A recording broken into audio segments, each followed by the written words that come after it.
Nous bénissons le nom du Seigneur pour ce jour, que vous êtes là, que nous allons partager la parole. Je vous invite à ouvrir vos Bibles avec moi.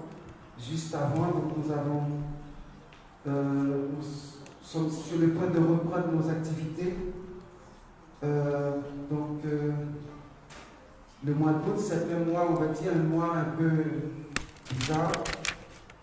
Donc, on n'a pas eu grand-chose. Donc, nous maintenons nos répétitions les samedis. Donc, à partir du mois de septembre, nous allons vraiment reprendre toutes nos activités, sauf le samedi. Nous répétons pour préparer le culte du dimanche. Alors, nous prions aussi vendredi soir. N'oubliez pas, vendredi soir, venez à partir de 19h pour qu'on puisse prier et chercher la face de Dieu. Alléluia. Nous allons avoir une étude dans Genèse, chapitre 48. Genèse 48. Je vais lire quelques versets. Genèse 48.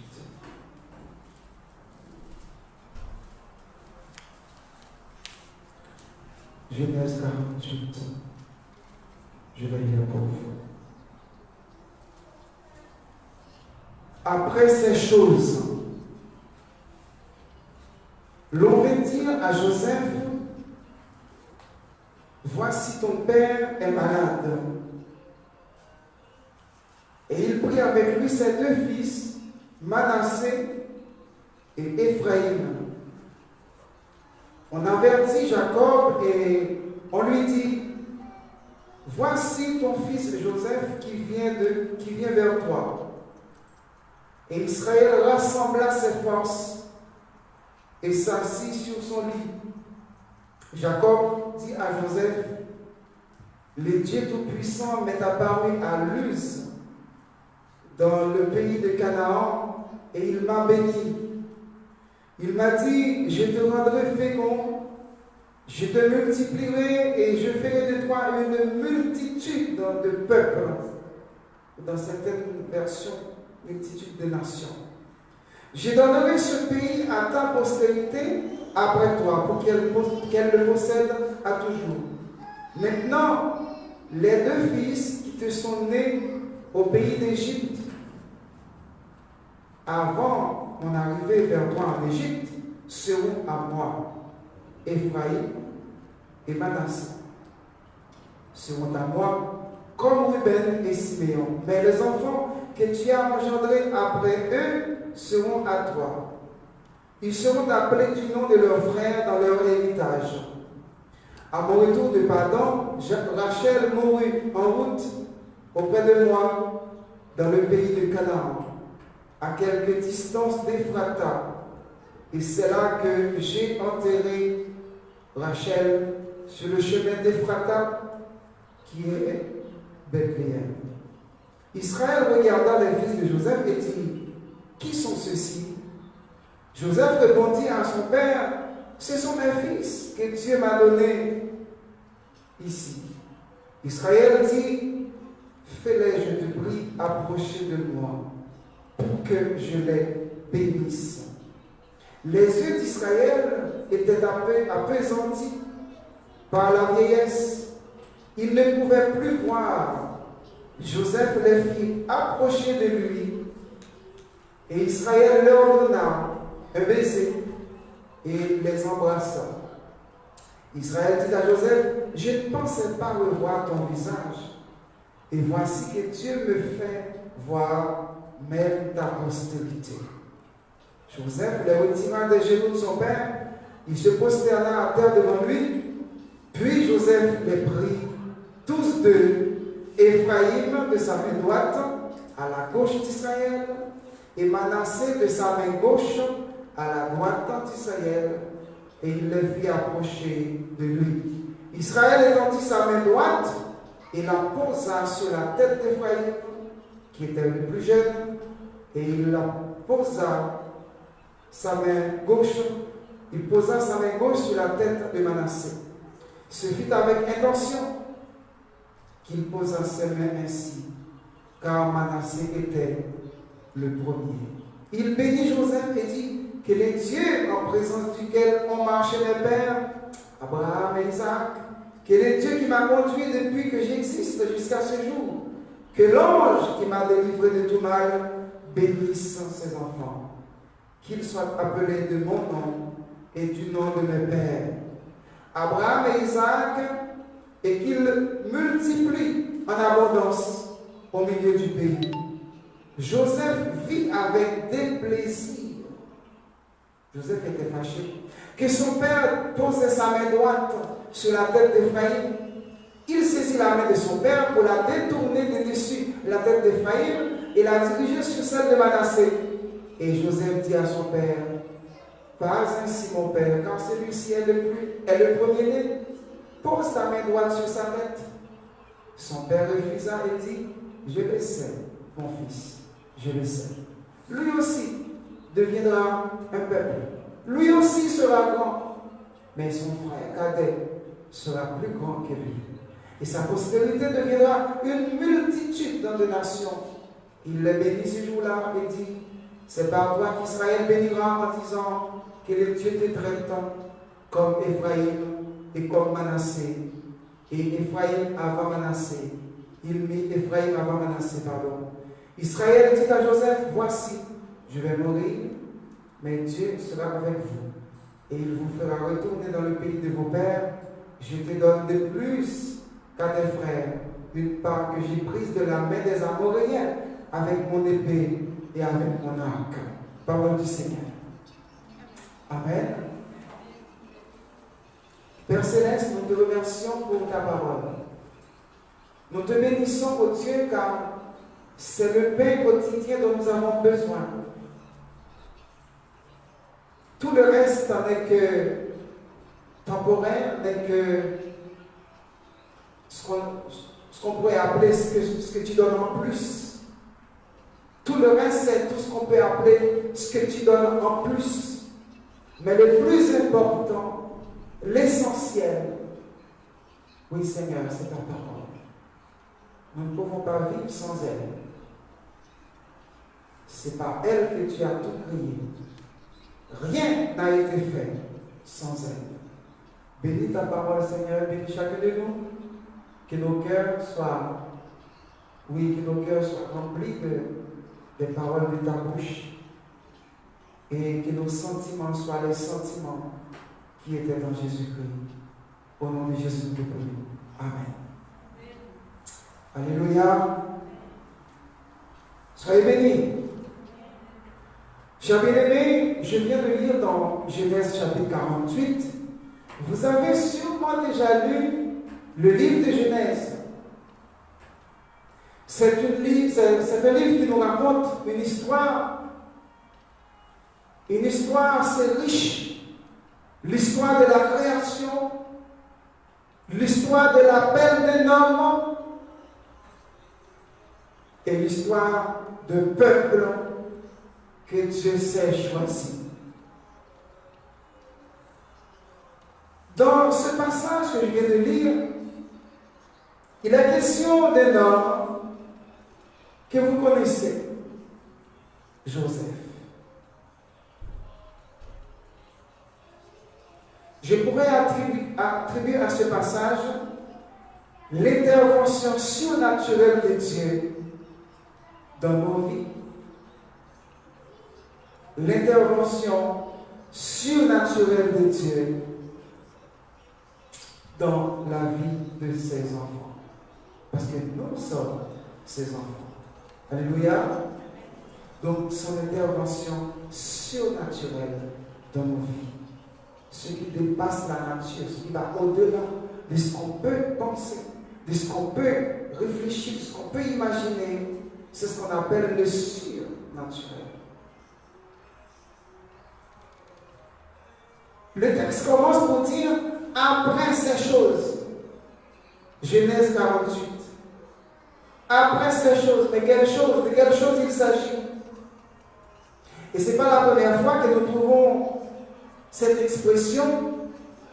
Peut-être qu'on pourrait regarder au chapitre 40 par exemple.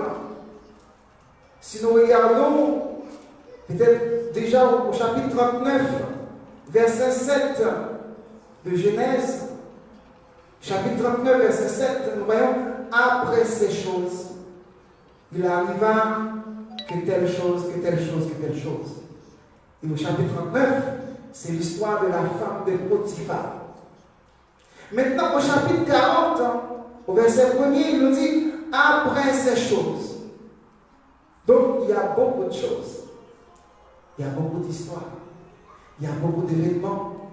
Et voyez-vous, le livre de Genèse est rempli d'événements.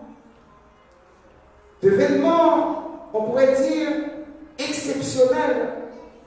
La vie de Jacob, par exemple. L'histoire de Jacob et son frère. Et Jacob qui va être changé en Israël, qui va donner naissance à 12 enfants. Plutôt 13, parce qu'on n'a pas cité le nom de Dina. Et parmi ces garçons, ces fils, il y avait Joseph.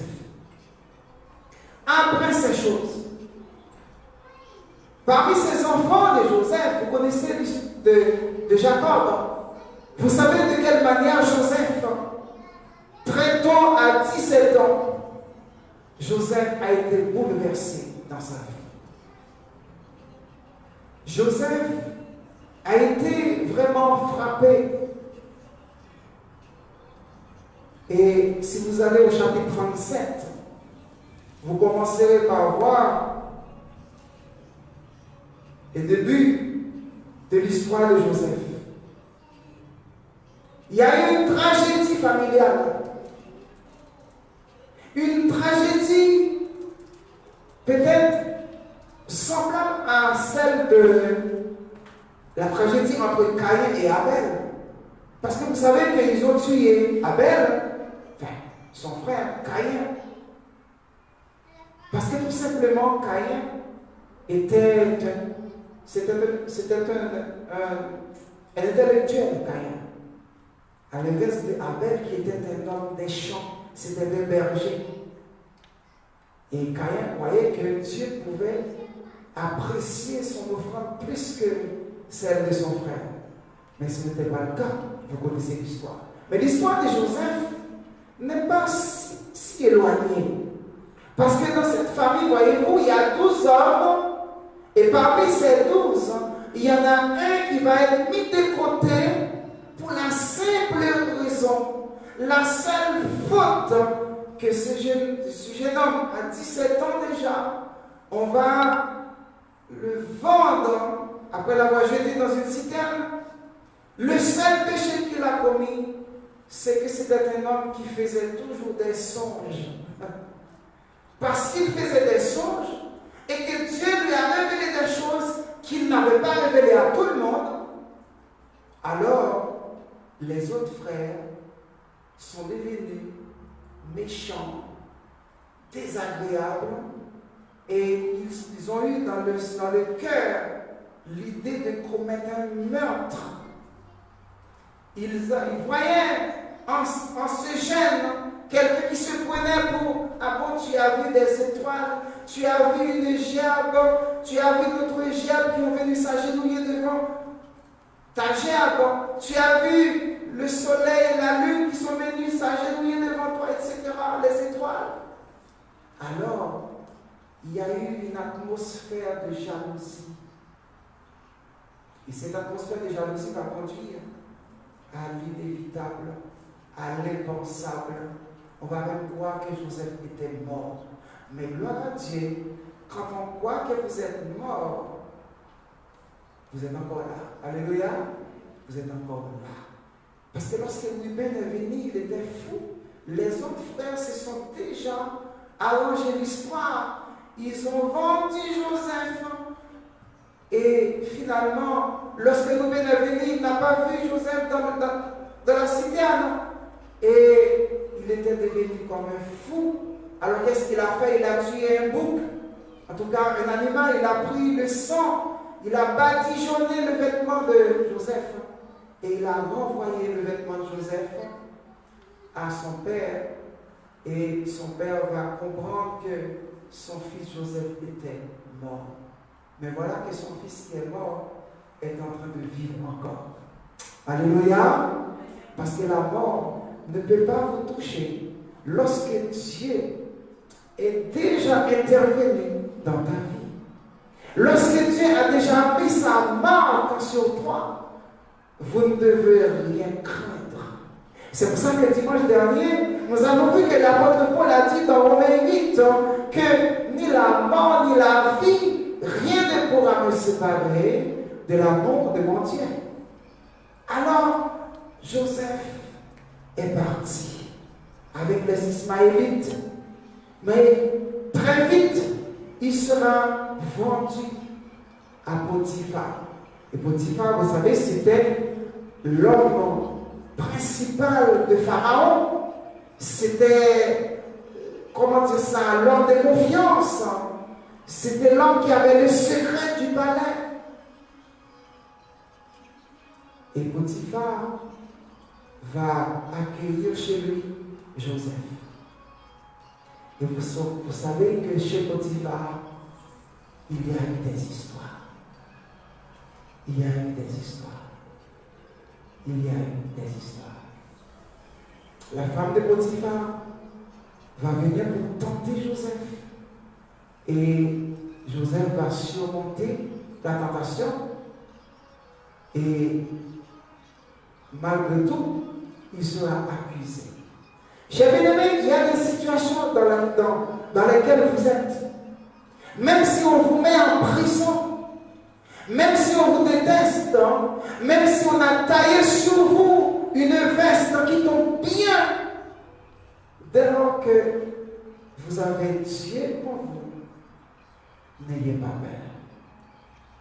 N'ayez pas peur parce que la présence de Dieu va finalement mettre les choses au point. Parce qu'il n'y a rien de caché qu'il sera révélé. Tout ce qu'on fait dans les ténèbres, par exemple, Madame Potiphar qui est venue dans sa chambre dans les ténèbres pour maquiller une histoire, pour inventer une histoire, mais la lumière sera faite finalement. Et Joseph va sortir victorieux. Vous connaissez cette histoire. Un homme que vous accueillez chez vous, vous lui donnez droit sur toute votre maison, sauf sur votre femme. Et Joseph va garder cette parole et il va la respecter. Alors, il était honnête et n'oublions pas qu'il avait 17 ans. Et oui, si vous allez au chapitre 37, vous allez voir, Joseph avait 17 ans seulement lorsqu'il a été vendu. Et la Bible dit qu'il était un beau jeune homme. Et c'est pour ça qu'il a attiré sur lui le regard des femmes, notamment celle de son maître qui était Potiphar. Et Joseph va être en prison. Et voyez-vous, de chez Potiphar, il était responsable de la maison. Maintenant en prison, il va être également responsable de tous les prisonniers. Et dans les prisons, il va y avoir des songes. Lui-même, c'est lui-même qui va expliquer les songes. Pour aller plus vite, chers bien-aimés, parce que c'est une longue histoire, la Bible nous dit qu'il y avait un songe. Pharaon avait fait un songe au chapitre 41. Et Joseph, c'est lui-même qui va lui donner l'explication. Oui, il a vu des vaches maigres, des vaches belles, et il y a eu 7 vaches belles, il y a 7 vaches maigres, et laides, nous dit la Bible. Et il a vu que les 7 vaches maigres vont avaler les 7 vaches grasses. Et il va expliquer cela. Pour vous expliquer qu'il y aura cette année où il y a de l'abondance, où on a tout ce dont on a besoin. On aura l'argent, on aura tout. Mais il va y avoir cette année cette autre année, eh bien, ça va être très dur. Alors, dans sa sagesse, il va conseiller au roi de faire des réserves, de prendre le 1/5 de chaque année pour mettre dans un dépôt pour que les 7 années prochaines, eh bien, il puisse subvenir à ses besoins. Et la Bible nous dit que Joseph, après ce conseil, le roi va dire, oh là là, cet homme, trouverions-nous un homme comme celui-ci? Chapitre 41, verset 38. Chapitre 41, verset 38. Trouverions-nous un homme comme Joseph? Il a en lui l'Esprit de Dieu. Alléluia. Vous voyez que l'Esprit de Dieu n'est pas venu seulement dans l'Acte des Apôtres, chapitre 2. Mais l'Esprit de Dieu était là dès le début, puisque dans Genèse 1er, verset 2-3, l'Esprit de Dieu se mouvait. Et dans Juge chapitre 7, je crois, parlant de cet homme qui a tué Élie avec ses mains, Samson. La Bible nous dit que l'Esprit de Dieu s'est saisi de lui. La Bible nous dit que l'Esprit de Dieu était sur David lorsqu'il jouait de la musique et que sa musique a pu consoler Saül. Donc l'Esprit de Dieu était là dès le départ. Mais là nous voyons Joseph et c'est le roi lui-même qui le dit. N'oublions pas que le pharaon c'était le roi de l'époque, c'était le titre qu'on donnait au roi de l'époque.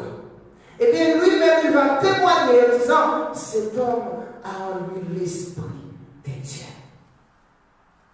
Vous n'avez pas besoin de chanter, de publier que vous avez le Saint-Esprit.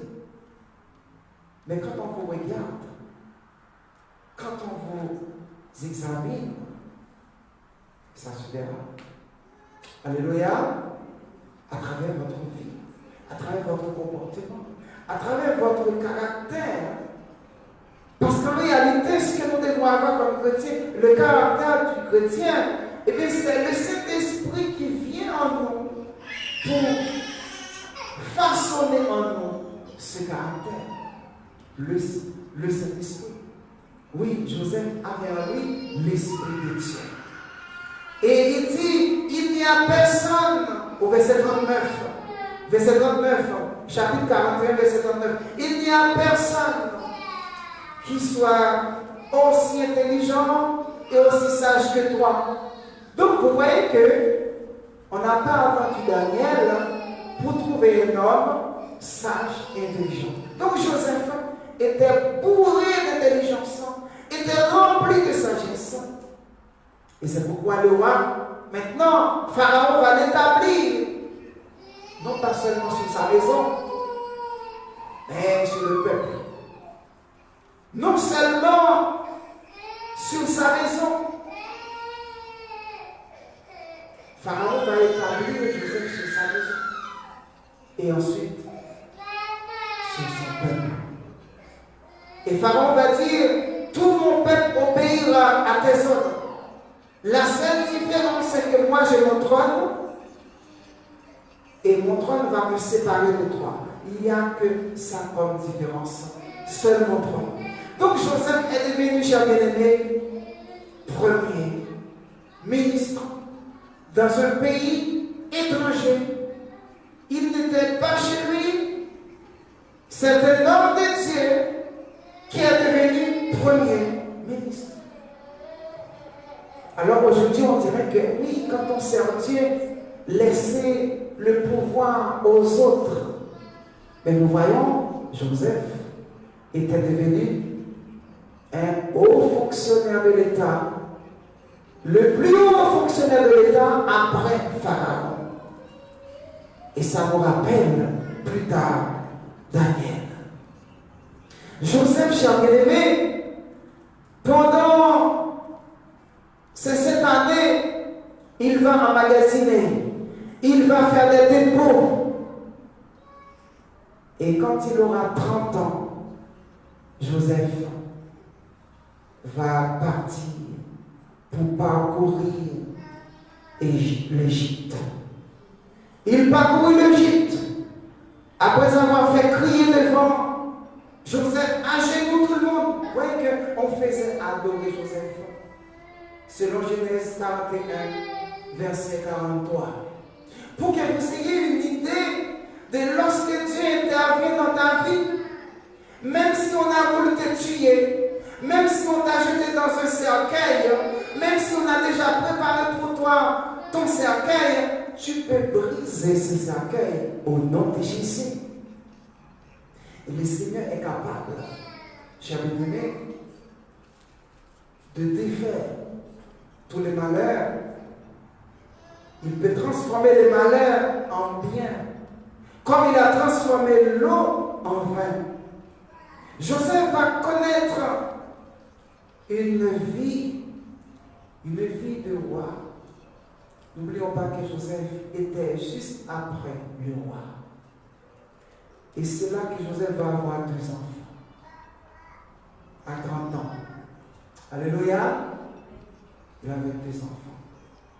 Au chapitre 41, versets 51 et 52, il a eu 2 enfants. Et sa femme va lui donner 2 enfants. Et ces 2 enfants s'appelaient Manassé et Ephraïm, selon Genèse 41, verset 51. Il dit, Dieu m'a fait oublier toutes mes peines et toute la maison de mon père. Dieu m'a fait oublier toutes mes peines et toute la maison de mon père. Vous savez, chers bien-aimés, il y a des moments dans la vie, il y a des choses que vous devez oublier. Et c'est d'ailleurs le premier pas pour qu'on soit devenu fécond, pour qu'on soit vraiment béni, pour que la bénédiction de Dieu se manifeste dans notre vie. Nous devons apprendre à pardonner et à oublier. Il a appelé son fils Manassé pour dire, voilà, Dieu m'a fait oublier toutes mes peines et toute la maison de mon père. Donc il fallait qu'il quitte sa maison. En fait, on l'a fait quitter de force parce qu'on l'a vendu et on croyait qu'il était mort. Je n'aurai pas le temps de revenir sur l'histoire lorsque les frères vont revenir pour retrouver Joseph. Je vous laisse découvrir cette histoire. Elle est remplie d'émotions. Vous la connaissez peut-être, mais relisez-la. Elle est trop belle. Lorsque les frères sont venus au chapitre 42, mais au chapitre 41, nous voyons au verset 51, Joseph a eu deux garçons. Et l'autre garçon s'appelait Ephraïm. Ça veut dire quoi? Dieu m'a rendu fécond dans le pays de mon affliction. Dieu m'a rendu fécond dans le pays de mon affliction. Le pays de mon affliction, Dieu m'a rendu fécond. Ça veut dire, vous vous souvenez dans Romains chapitre 8, les afflictions. Même dans les afflictions, Dieu peut nous donner de la joie. Dieu peut nous donner de l'espérance. Dieu peut nous donner, eh bien, tout ce dont nous rêvons. Et personne ne s'imaginait que ce jeune homme qu'on a fait partir, qu'on a cru mourir, et bien voilà, il est encore là, il vit. Et c'est lui-même qui va accueillir ses frères pour leur donner de quoi ramener à la famille. Et ensuite, il va faire venir toute la famille auprès de lui. Et vous savez que c'est ce peuple qui est devenu un peuple nombreux, qu'il y a eu un autre pharaon. Ce pharaon va mourir, mais il y aura un autre, mais qui n'a pas connu Joseph. Et ce pharaon-là, il va réduire un peuple nombreux en esclavage. Et vous connaissez l'histoire, plus tard, c'est Moïse, alléluia, qui va venir pour libérer ce peuple. Mais aujourd'hui, nous sommes à Joseph. Chers bien-aimés, nous voyons quelque chose dans le passage que nous venons de lire. Au chapitre 48.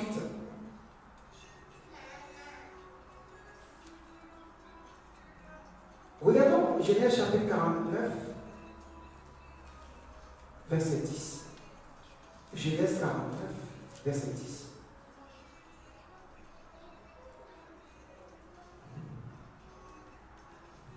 Genèse 49, verset 10, il nous dit ceci. Le sceptre ne s'éloignera point de Juda, ni le bâton souverain entre ses pieds, jusqu'à ce que vienne le Shiloh. Qu'est-ce que ça veut dire cette histoire? Allons dans Genèse encore, non, pardon, 1 Chronique 5, verset 2.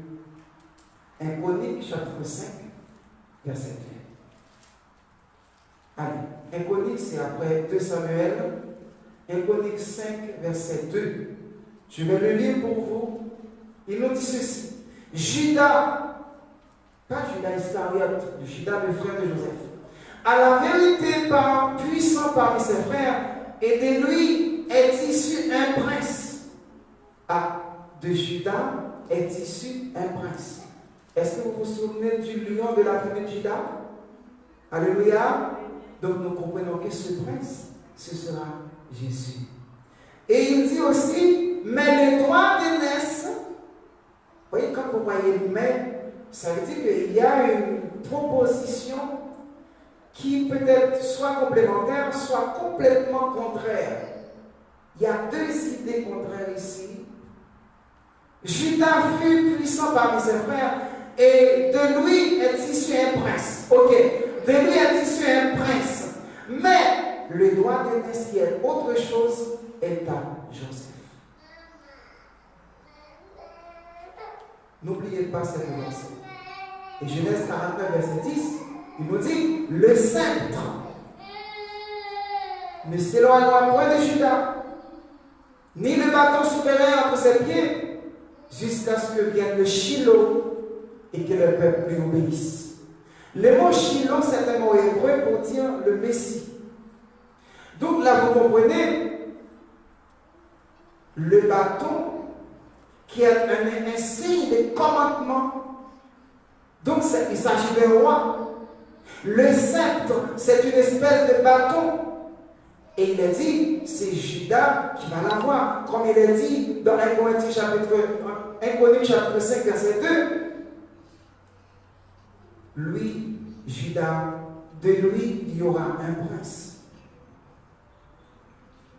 Et dans Genèse 49, il nous dit, le sceptre ne s'éloignera point de Judas, jusqu'à ce que vienne le Shiloh. Et nous savons que Jésus est venu. Le droit d'aînesse est à Joseph, selon 1 Chronique, chapitre 5, verset 2. Nous sommes aujourd'hui sur le droit d'aînesse. Sur le droit d'aînesse. Vous savez, le droit d'aînesse, c'est le droit qu'on a parce qu'on est né.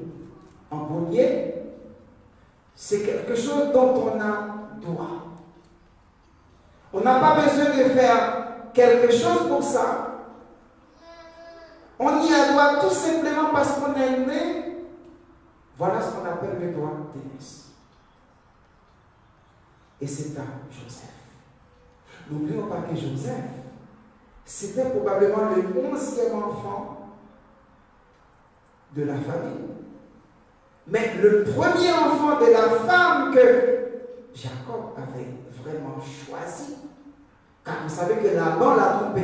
C'est toujours la même chose. Lorsqu'on trompe quelqu'un, quelqu'un va vous tromper.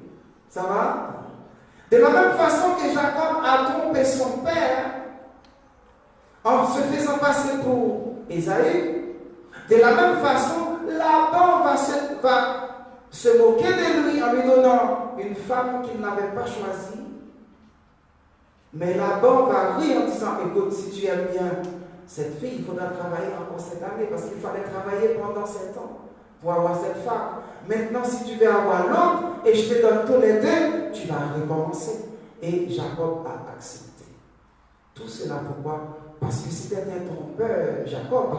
Mais vous savez qu'un jour, lorsque l'ange de Dieu l'a rencontré, il s'est battu avec l'ange, il a gagné le combat, et l'ange lui dit, désormais, tu n'es plus Jacob, mais tu es Israël. Alléluia, son nom a changé. Alors, Joseph, c'est lui qui va récupérer les droits d'aînesse. Ça veut dire en fait qu'il va retrouver son droit. Parce qu'il est le fils de Rachel avec Benjamin. Car Rachel a eu deux fils. Joseph et Benjamin. Et le mot Benjamin signifie fils de la droite. Selon Genèse 35, versets 16 à 26. Chers bien-aimés, Joseph, lorsque Dieu a donné Joseph à Rachel a dit, le Seigneur a ajouté la joie à ma vie. C'est pour ça que le mot Joseph signifie il ajoute. Le mot Joseph signifie le nom il ajoute. Dieu a ajouté à la vie de Rachel la joie qu'il n'avait pas. Parce qu'elle était tourmentée, cette jeune fille, parce qu'elle ne pouvait pas enfanter. Chers bien-aimés, Joseph, au chapitre 48, la Bible nous dit après ces choses. Et Joseph va se retrouver dans la même situation, que son père, lorsque son père va vouloir bénir ses deux enfants. Jacob va faire annoncer à Joseph qu'il est malade. Jacob était sur le point de mourir et la nouvelle est parvenue à Joseph. Maintenant, Joseph s'est présenté avec ses deux enfants, Manassé et Ephraïm. Oui, notez bien, au chapitre 48, il est dit, il s'est présenté avec Manassé et Ephraïm. C'est normal parce que Manassé est le fils aîné. Et on va avertir à Joseph, voici ces enfants sont là. Oui, on va dire au père, voici Joseph est là. Joseph était accompagné de ses deux enfants. Donc les petits-enfants de Jacob. Et Jacob va commencer à parler à Joseph. Comment Dieu l'a béni. Comment il a hérité de son père, de son grand-père. Parce que cette promesse, voyez-vous, dans Genèse 12, verset 1, il a dit que Dieu a dit à Abraham, je ferai de toi une grande nation. Et cette grande nation va devenir une multitude de nations plus tard. Et cette promesse va être transmise à Isaac et à Jacob. Et Jacob commence par raconter à Joseph comment Dieu l'a béni, qu'il a reçu la même bénédiction de son père. Et maintenant, Jacob dit à Joseph, fais venir vers moi vos enfants pour que je les bénisse. Joseph était déjà un homme béni. Alléluia. C'est pour vous dire que la bénédiction appelle toujours la bénédiction. Joseph était déjà un homme béni parce que nous savons qu'il était devenu ce qu'il était devenu, le premier ministre après le roi. Maintenant, son père qui va mourir va lui dire, vous savez, même si vous êtes un grand homme, mais il y a des choses qui n'ont pas de prix. Il y a des choses qui sont plus grandes que ça. Alors, emmenez-moi vos enfants, et vos enfants vont porter mon nom à moi, et je vais les bénir. Et lorsque Joseph s'est présenté à son père, nous voyons au verset 5, il dit, maintenant les deux fils qui te sont nés au pays d'Égypte, avant mon arrivée, seront à moi. Et remarquez comment Jacob va parler. Jacob, Israël, c'est la même chose. Donc il dit au verset 5, deuxième partie, Ephraïm et Manassé seront à moi. Et regardons au même chapitre, au verset 1er, Joseph a pris ses deux fils. La Bible nous dit que c'était Manassé et Ephraïm. Parce que voyez-vous, rien n'est écrit au hasard. Lorsqu'on met deux noms, lorsqu'on écrit deux noms, et qu'on met un en premier, ça a un sens. Il y a un sens. Il y a une antériorité. Manassé est bien sûr le fils aîné, mais nous voyons Jacob qui parle maintenant, il dit Ephraïm et Manassé, et non pas Manassé et Ephraïm. Et il va dire comme Ruben et Siméon, parce que Ruben et Siméon, ce sont les enfants de Jacob aussi. Et voyez-vous dans cette histoire, qu'est-ce qui se passe? Jacob va commencer à parler, il prophétise même. Il parle. Et il va prendre les deux enfants, il va leur embrasser. Et la Bible nous dit que pour être sûr que c'était les deux enfants, il demande, mais c'est qui ces enfants? Qui sont ces enfants? N'oublions pas, lorsque Jacob s'était présenté à son père Isaac a dit, mais c'est qui? Et Jacob a dit, c'est moi, Ésaü. Et son père a dit, la voix, c'est la voix de Jacob. Mais le bras, c'est le bras d'Ésaü. Oh, pauvre Isaac, il ne pouvait pas distinguer. Et finalement, il va dire, bon, puisque ton vêtement, ça me rappelle le vêtement de mon fils Ésaü, parce qu'il s'habillait de vêtements, des peaux. Et il a reçu la bénédiction. Maintenant, c'est à son tour de transmettre sa bénédiction. Alors, il prend des précautions. Il sait qu'est-ce qu'il a déjà fait à quelqu'un. Alors maintenant, il s'assure que c'est bien les enfants de Joseph. Parce que voyez-vous pourquoi? Dans l'ancien temps, et même aujourd'hui, lorsqu'une mère bénit ses enfants seront bénis. Alléluia. C'est pour ça, vous ne devez jamais prononcer des paroles négatives vis-à-vis de vos enfants. Parce que Dieu vous a donné un droit de bénir et surtout ne pas maudire. Et l'histoire nous raconte que lorsqu'il y a dans des familles, il y a des choses qui ne vont pas bien, parfois il y a des guerres, il y a des choses qui arrivent, terribles. Et de même, il y a dans d'autres familles, tout va bien. Parce que la bénédiction de Dieu va suivre son cours. Et dans la famille d'Abraham, il y a eu la bénédiction. Il a reçu cette bénédiction qui avait deux faces. La bénédiction matérielle, qui est le droit d'aînesse, mais il y a aussi une bénédiction spirituelle. N'oublions pas, dans 1 Chronique chapitre 5, verset 2, il parle du bâton, du sceptre, qu'il ne s'éloignera point de Judas. Il est question de la bénédiction spirituelle qui concerne plus tard le salut. Car dans Genèse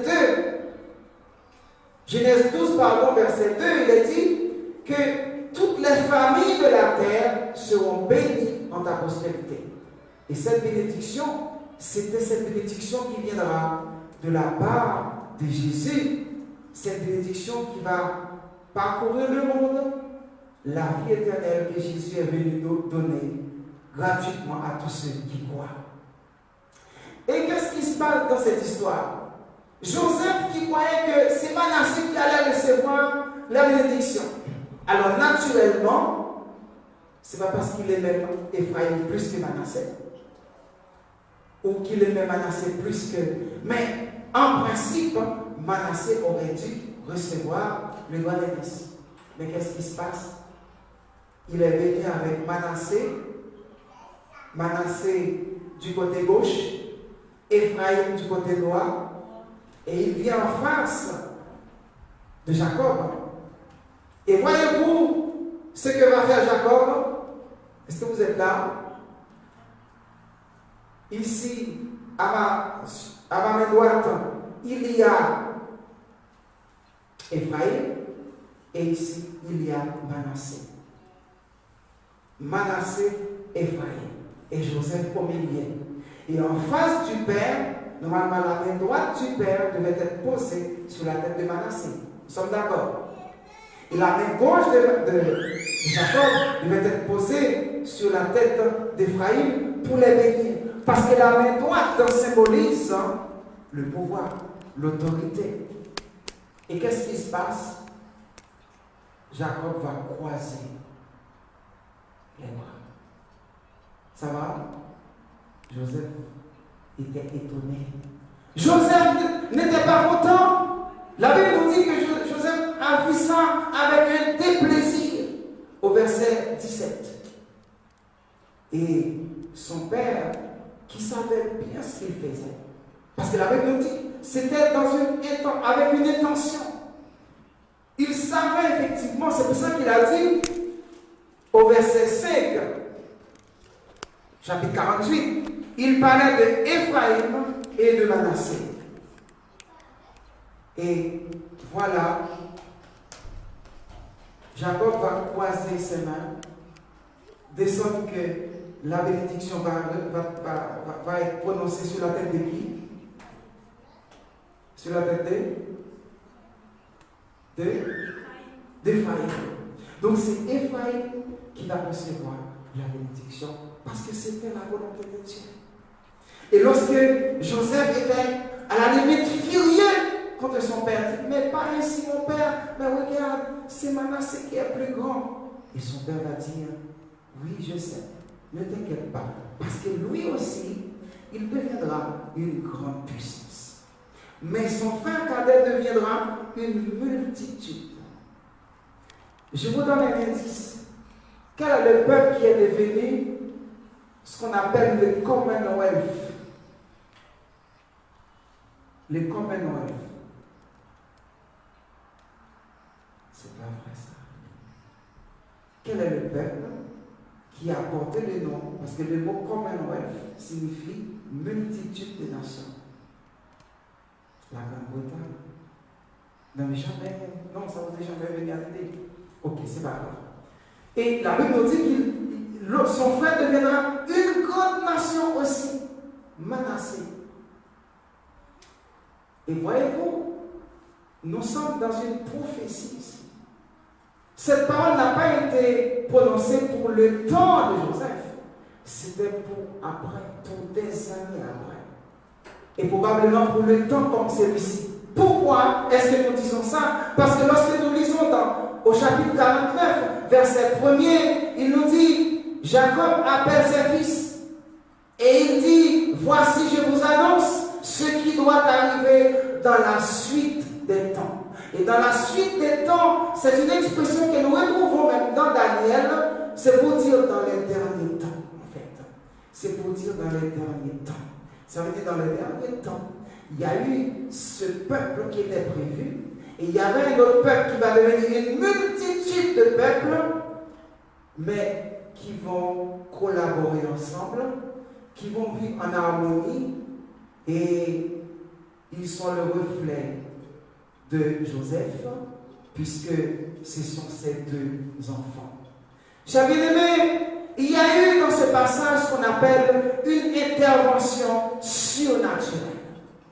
Joseph ne s'attendait pas à ce que ce soit Éphraïm qui reçoive la bénédiction principale, parce que la bénédiction avait deux phases. Il y avait une bénédiction principale que le fils aîné devait recevoir, mais le Seigneur a voulu que ce soit Éphraïm qui reçoive cette bénédiction. Même si l'autre fils aussi, il a aussi sa part. Qu'est-ce qu'on peut dire par là? C'est que Dieu veut pour toi, ça finira par arriver. Alléluia. Ce que Dieu a préparé pour toi bien longtemps d'avance, ça finira par arriver. Peu importe ce qu'on vous fait, peu importe ce qui vous arrive aujourd'hui, peu importe les difficultés dans lesquelles vous vivez, mais ce que Dieu a prévu pour vous, même si quelqu'un va se mettre en croix, comme on dit en créole, parce que parfois vous voyez des gens se mettent en croix sur votre chemin. Vous avez un projet bien déterminé, vous avez un plan bien déterminé, et je vais dire plutôt, Dieu a un plan pour toi, mais vous trouverez toujours sur votre chemin des embêteurs, des gens qui vont essayer de vous détourner de votre chemin. Et c'est ce que Joseph a voulu faire, détourner la main droite du Père pour poser cette main sur la tête de Manassé. C'était plus facile de poser les mains comme ça que de les poser comme ça. Je ne sais pas si vous comprenez. C'est pour vous dire que lorsque Dieu veut agir pour toi, lorsque Dieu intervient dans ta vie, même si vous ne voyez pas comment ça va se faire, même si vous voyez que vous êtes en face de l'impossible, mais Dieu est capable de renverser les choses. Et voyez-vous cette croix, les deux mains croisées, c'est un symbole. N'avons-nous pas appris que c'est à la croix que Jésus était crucifié pour nous? N'avons-nous pas appris qu'à cause de cette croix, vous et moi aujourd'hui, nous avons la victoire sur Satan? Oui, l'intervention surnaturelle de Dieu. Jacob croisa les mains, chers bien-aimés. La leçon de la croix de Christ que nous devons apprendre aujourd'hui, lorsque Dieu intervient dans ce monde, c'était de façon surnaturelle. Les pharisiens, les sadducéens et les autres ne voulaient pas comprendre. Mais Jésus intervenait dans ce monde de façon surnaturelle. Depuis quand est-ce qu'on avait appris que le Saint-Esprit pouvait venir sur une femme pour que cette femme devienne enceinte? Vous avez déjà entendu ça? Donc c'était surnaturel. Jésus est venu dans ce monde de façon surnaturelle. Et aujourd'hui, il veut venir dans ta vie de façon surnaturelle. Oui, sur la croix, la Bible dit que nous avons été crucifiés avec Christ. Parce qu'il y a eu une croix. Parce que les deux mains se sont croisées. Rappelez-vous les deux mains de Jacob. Cette croix qui est toujours là, qui est notre autel, là où Dieu répond sa bénédiction en abondance à tous ceux qui viennent à lui. Chers bien-aimés, l'intervention surnaturelle de Dieu lorsqu'elle arrive dans une vie, les chaînes sont tombées, les murailles sont écrasées, l'impossible devient possible, parce qu'il n'y avait pas de chance pour Ephraïm. Joseph les avait bien préparés. Joseph les avait bien présentés. Imaginez-vous que vous présentez à deux personnes des plats. Dans un mariage, on vient servir les gens, n'est-ce pas? Mais parfois on dit ça c'est pour Frère Emmanuel, ça c'est pour Sœur Monielle. Et puis quand on arrive, Frère Emmanuel va prendre le plat de Sœur Monielle. C'est ce qui s'est passé. Parce que c'était le plat de Sœur Monielle qui était réservé à lui. Mais la personne qui a préparé ce plat-là, après il n'est pas content. Non, qu'est-ce que tu fais là? Ce n'est pas ton plat. Et Frère Emmanuel va dire, je sais, mais c'est mon plat. Alléluia. Donc, nous comprenons que lorsque Dieu intervient, chers bien-aimés, il y a de la bénédiction. Oui, Dieu, rien ne peut détourner sa bénédiction de notre vie. Rien ne peut détourner sa bénédiction pour nous. D'ailleurs, il peut transformer la malédiction en bénédiction. N'oublions pas que je vous avais dit que Joseph était déjà un homme béni, mais toute sa vie durant, cet homme va connaître de la bénédiction. La première chose concernant l'intervention de Dieu dans notre vie, chers bien-aimés, l'intervention de Dieu fait détourner de notre vie la malédiction et elle fait entrer dans notre vie la bénédiction de Dieu. C'est la première chose que Dieu fait lorsqu'il intervient dans une vie, il le bénit.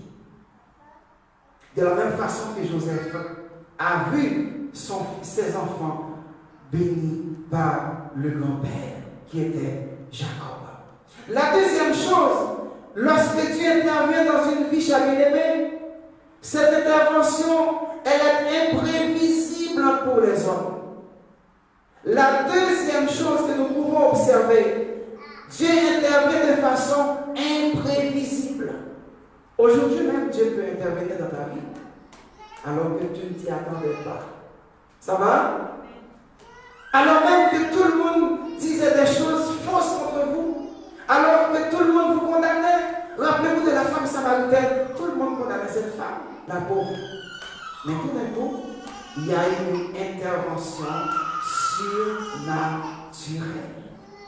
Et Dieu a renversé les choses. Oui, elle est imprévisible, cette intervention. Elle est surprenante. Elle est étonnante. Parce que nous avons un Dieu surprenant. Dieu veut vous surprendre aujourd'hui. Dieu veut faire des grandes choses dans ta vie. La troisième chose que nous pouvons dire par rapport à l'intervention de Dieu dans notre vie, elle est irrésistible. Tout d'abord, quand elle vient dans une vie, elle change tout ce qui était mauvais, elle le change en bien. Rappelez-vous de Joseph, tout ce qu'on croyait lui faire en mal, c'est devenu bien. De sorte que lorsqu'il a rencontré ses frères avaient honte. Ses frères voulaient se cacher de Joseph. Les frères de Joseph ne voulaient pas que Joseph sache que c'était eux. Les frères de Joseph n'ont pas reconnu Joseph. Mais Joseph les a reconnus. Alléluia. Donc, Joseph avait oublié. Oui, la troisième chose, l'intervention de Dieu dans notre vie, elle est irrésistible. Il n'y a pas de contradiction possible. Les gestes de Joseph à l'égard de son père nous montrent que Joseph voulait contrefaire ce que son père voulait faire. Il voulait faire autre chose. Et c'est exactement ce qui se passe dans notre vie, chers bien-aimés. Lorsque tu veux faire quelque chose dans ta vie, il y a quelqu'un d'autre qui n'est pas content. La Bible dit que Joseph était vraiment fâché. Il n'était pas content. Mais ce que Dieu veut faire, il finira par le faire. Même s'il y a des mécontents. Il voulait s'interposer. Quand Dieu décide de faire quelque chose, cher bien-aimé, personne ne peut l'empêcher. Vous voyez ce monde qui est troublé. Dieu ne s'est pas encore manifesté. Dieu n'a pas encore tapé ses pieds. Dans Somme 53 que j'avais lu, la Bible nous dit que Dieu regarde du haut des cieux. Il regarde les hommes. Mais les jours où il va intervenir, ce sera surprenant. Ce sera imprévisible. Ce sera irrésistible. La Bible dit, qui pourra résister ce jour-là? Les jours de sa colère. Qui pourra résister? Aujourd'hui, c'est de la bénédiction qu'il veut donner. Gratuitement. Il veut bénir. Il veut donner. Et quatrièmement, l'intervention de Dieu dans notre vie, chers bien-aimés, ne dépend pas, écoutez-moi bien, son intervention ne dépend pas de nous, elle ne dépend pas de notre volonté, mais elle dépend de la volonté souveraine de Dieu. Parce que Dieu est souverain. Oui, notre avenir, nous en avons, oui, nous craignons pour notre avenir. Mais sachez que le Seigneur est déjà intervenu pour vous. Le Seigneur est capable de lier la bouche des ennemis. Le Seigneur est capable de vous permettre de réussir là où les autres ont échoué. Dans le chant qu'on avait chanté, tu prends nos échecs. Là où les autres ont échoué, là où les autres n'ont pas pu réussir, toi, tu peux réussir. Alléluia. Nous avons vu Joseph. Les magiciens du palais, ce n'est pas parce qu'il n'y avait pas de magicien, mais Joseph était le seul capable d'expliquer le songe du roi Pharaon. Là où les autres ont échoué, mais comme il était rempli de l'Esprit de Dieu, nous dit la Bible, alors il avait la clé pour expliquer tout ce qui était caché. Je vais terminer, chers bien-aimés, pour vous dire une chose. Vous savez que David avait besoin d'une toute petite pierre. David avait besoin d'une toute petite pierre pour faire quoi avec? Pour fermer la bouche de Goliath. Il avait besoin d'une toute petite pierre. Pourquoi? Parce que Dieu était dans cette pierre. Parce que Dieu était dans cette pierre, il suffisait de cette petite pierre pour faire taire Goliath. Goliath qui menaçait le peuple, Goliath qui insultait le peuple en même temps que le Dieu de ce peuple-là.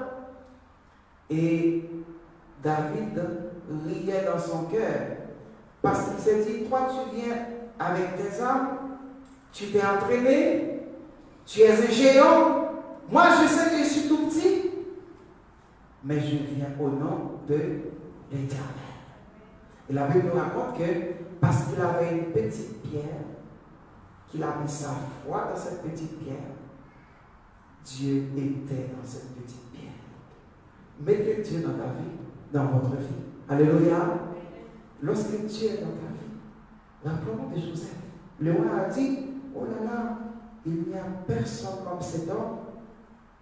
Il est rempli de l'Esprit de Dieu. En d'autres termes, Dieu habitait en lui. Mettez Dieu dans votre vie. Lorsque Dieu est dans votre vie, chers bien-aimés, parce qu'il est intervenu déjà 1000 fois, vous l'avez probablement déjà refusé. Aujourd'hui, il est là encore, il veut intervenir de façon surnaturelle. Chers bien-aimés, cessons de nous plaindre par rapport aux autres, parce que notre destinée ne dépend pas des autres, mais notre destinée dépend de Dieu. À la condition que nous acceptions son intervention dans notre vie. Que le Seigneur nous bénisse.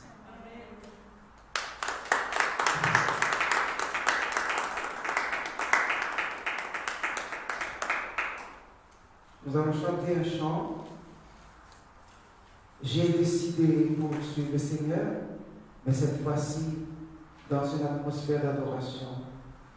Et après ce cantique, nous allons vous inviter à recevoir cette intervention de Dieu. Vous avez déjà entendu la parole. Vous faites la sourde oreille. Mais vous voyez bien que ce monde court à sa perte. Il y a une chose dont vous avez vraiment besoin aujourd'hui. Souvenez-vous de Joseph. Rappelez-vous de David. Avec une petite pierre, cela suffisait. Et cette petite pierre symbolisait, voyez-vous, la pierre qu'on avait rejetée et qui est devenue une grande pierre. La pierre principale.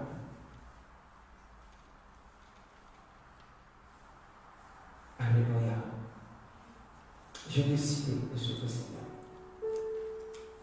J'ai décidé de suivre le Seigneur. J'ai décidé de suivre le Seigneur. J'ai décidé de suivre le Seigneur. Point de retour, point de... Alléluia. Chers bien-aimés, là où vous êtes, il n'est pas trop tard. Il est encore possible. Dieu veut changer ta vie. Dieu veut changer ta destinée. Dieu veut te donner une nouvelle espérance. Dieu veut te bénir de façon surprenante. Comme il a béni Ephraïm. Sa croix a été plantée à Golgotha. Et le symbole de ces bras croisés qui représente la croix de Christ. C'est là qu'il y a de la bénédiction. C'est là qu'il y a la vie. C'est là qu'il y a la victoire. Mais la seule condition, c'est d'accepter l'intervention surnaturelle de Dieu dans votre vie. Prions ensemble. Merci Seigneur, merci Papa. Merci pour ta parole. Nous voulons avancer avec toi. Nous voulons aller de l'avant. Nous voulons remporter la bataille. Nous voulons dire finalement comme Paul, j'ai combattu le bon combat. J'ai achevé ma course. Et désormais, je le sais, ma couronne de justice m'est réservée. Seigneur, merci pour tout ce que tu as fait. Nous allons partir d'ici, mais nous savons que tout le reste de notre vie, nous sommes dans tes mains. Tu es déjà intervenu dans notre vie. C'est pour ça que nous n'avons pas peur. C'est pour ça que nous savons que nous sommes des sources de bénédiction, comme Joseph dans la maison de Potiphar. Tout d'un coup, les choses commençaient à évoluer positivement. Tout allait bien à cause de la présence de Joseph. Nous voulons être des Joseph aujourd'hui, Seigneur Dieu. Et que notre présence symbolise ta présence. Interviens encore dans nos vies, Jésus. Transforme nos vies et donne-nous ta paix. Dès maintenant, nous te prions au nom de Jésus. Amen. Alléluia. Amen. Que la grâce de notre Seigneur Jésus, que l'amour du Père et la consolation du Saint-Esprit soient avec chacun de nous, dès à présent et pour toujours. Amen. Amen. Soyez bénis, bonne semaine à vous. Bon dimanche, bonne semaine. Et nous vous disons à la prochaine. Alléluia.